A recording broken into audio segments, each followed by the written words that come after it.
Hey guys, welcome back for another video. It is crunch time here on the homestead. We have about 50 chickens coming in the next few days, and I still don't have a complete brooder set up beyond a cardboard box for the 6 chickens and ducks that we have from TSC a little over a week ago. So I am having to put all of my other projects aside for the moment so I can get a brooder set up for the chickens that are coming. I went over to Home Depot and I got all the materials that I believe I need to get this brooder off the ground. It's actually about 10 o'clock at night, but hey, I've got the inspiration, I've got the energy, so I'm gonna see how much of this I can get going.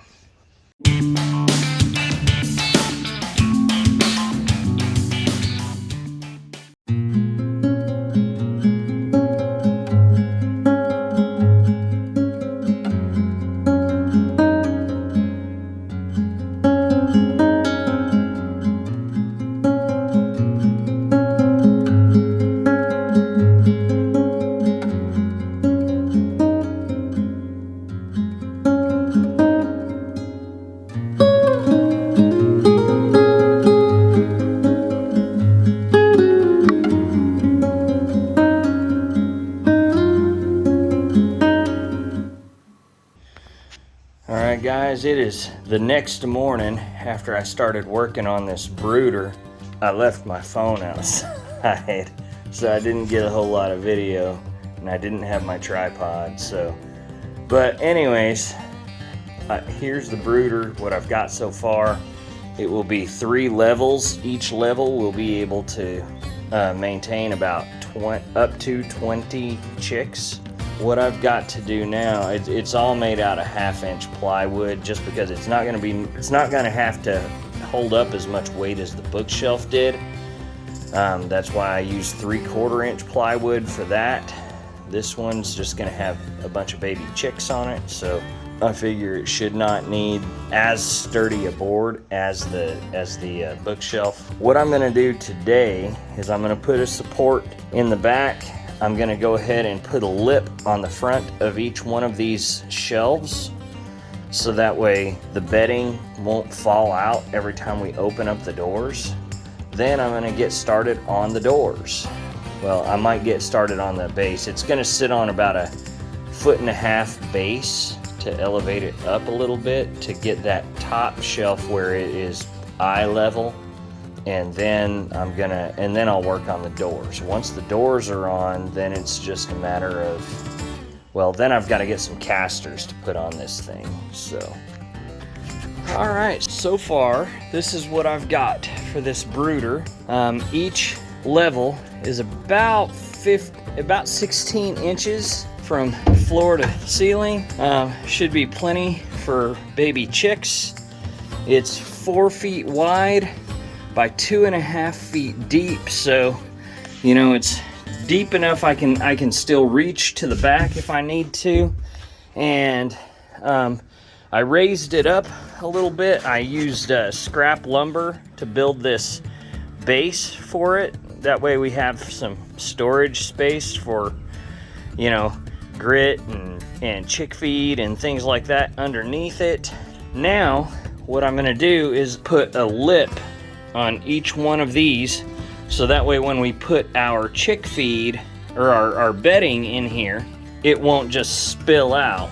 And then also that lip will kind of act like a beam to keep this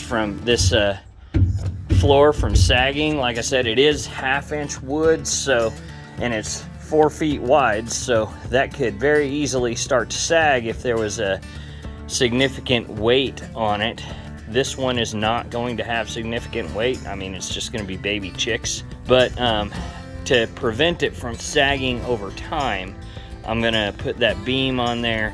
That way it'll kind of help to stabilize those floors, for lack of a better term.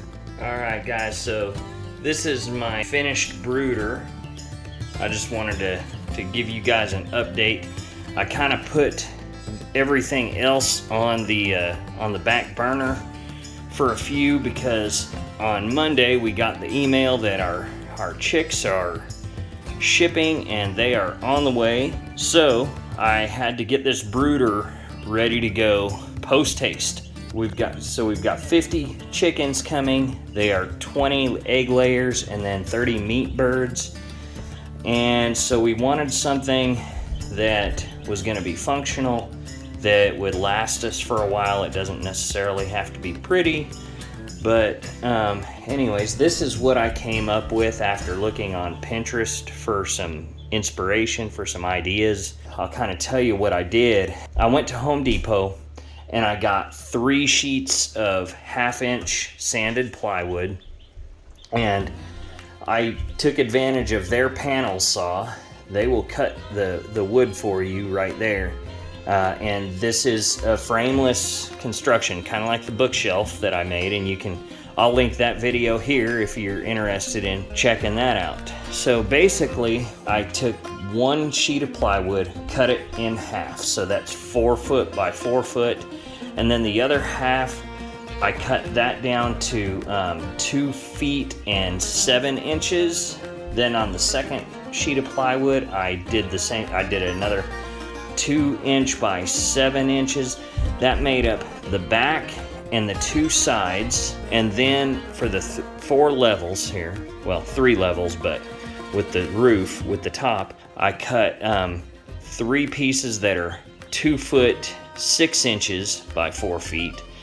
And then the rest of it I used for these doors. So on these doors, I took a hole saw, made my corners, and then just connected the dots and used my circular saw to cut that out. Then I got this wire. It is 1/2 inch by 1/2 inch, I believe. Yeah, no, 1/4 inch by 1/4 inch.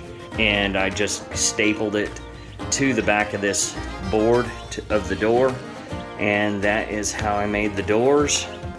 The hinges are still, these are hinges that I took off the doors at the old house when I was remodeling it, getting ready to sell. That's another one I'll link, and I'll put it up in the right hand corner if you're interested in checking that one out. And so I basically just got some Rust-Oleum spray painted them black so that way they don't have that ugly brass color to them. And then I used just some simple hook and eye bolt latches down here, 1 on each side, so that way the birds can't get out. I put a little lip in here too, so that way the chickens, when they start scratching their bedding around, it won't just all fly out. As of right now, I'm wishing that I would have put that sucker way up here, because this bedding is still getting everywhere. You can see I built a little like mini perch in there for them to play on. So far they haven't really showed much interest on that, but they do like to jump up on this heater. Now this heater is a radiant heater, and I saw it at TSC when I was getting chick feed. Actually, when I got these little guys too. These are the chickens and ducks that I got a couple of weeks ago. And man, those ducks are growing like weeds. But anyways, this is supposed to be a little bit safer and more efficient for a heat source for these birds. It's kind of the same thing you see in TSC when you go in there for their brooders. And the cool thing is it comes with legs, so you can adjust the height of it. Or in like this situation, I went ahead and I just hooked up some chains to the top. Then, I can use some little carabiners, and I can adjust the height as needed. So that way the heat stays constant and comfortable for the birds. So these brooders, this one here, each one is 4 feet by 2.5 feet deep, and so that gives them 10 square feet. And so technically I can have up to probably around 20 chicks in each one of these. By the time they're ready to go out into the yard, they'll need at least a square foot each. But for starting out, this should be fine. But I cannot put any of the new birds in here because I don't want them to start picking on the brand new babies. So I am going to be using this highly sophisticated brooder for some of the meat birds. And this is what we started out the chicks in before I got this brooder started. And we wanted to put them in here because these guys are getting big enough. I'm sure if they were still in the box, they'd be jumping out by now. And then who knows if they would know how to get back in, and didn't want them getting cold and dying, or, you know, getting a mess everywhere. So anyways, further on down, I did put this up on legs, so that way we have some storage space underneath, and I got casters on there so that way we can move it. So I'm really happy with the way this turned out. As you can see on the bottom, I haven't put bedding in here for the new birds. What I did do on all of these is I put contact paper down on the wood, and that's basically just to kind of help preserve the wood longer, because it's gonna get messy. And then I also added some puck lights in the back, some LED touch lights. That way we can kind of keep an eye on these guys at night if we need to look in here and it's a little dark. And then I cut a hole in the back up towards the top, and that is so I can feed out the electrical line for the heater out the back there. So that is about it for this build. I'm sorry I didn't actually show a whole lot of the build for this one, but I did want to show you guys the finished product. Hopefully this will inspire some of you guys to actually maybe think about doing something like this. Let's get away from the big factory poultry farms where these birds don't have any kind of quality of life. Let's get back to eating food that we know how to produce ourselves, and where we know the nutrition we're putting in our bodies is the highest quality we can possibly get. So anyways, that is it for this video, guys. I hope you enjoyed it, and I really hope that today will be the day that you hit that subscribe button, like the video, give it a share. Really is a great way to help me spread the word and teach people how to be more self-sufficient. Take care of yourselves, take care of each other. We'll catch you on the next one. Alright, so I've got them all home. I basically just had to get them out of the box and dip each of their beaks into the water so that way they know how to drink. None of them have ever taken a drink of water before they got here. We got a few extras, as is usually, I mean, that's customary from what I understand. They usually put 2 or 3 extras in here in case some die in the mail. We were lucky, none of them did. I was a nervous wreck because this is my first time ordering meat or ordering chickens through the mail.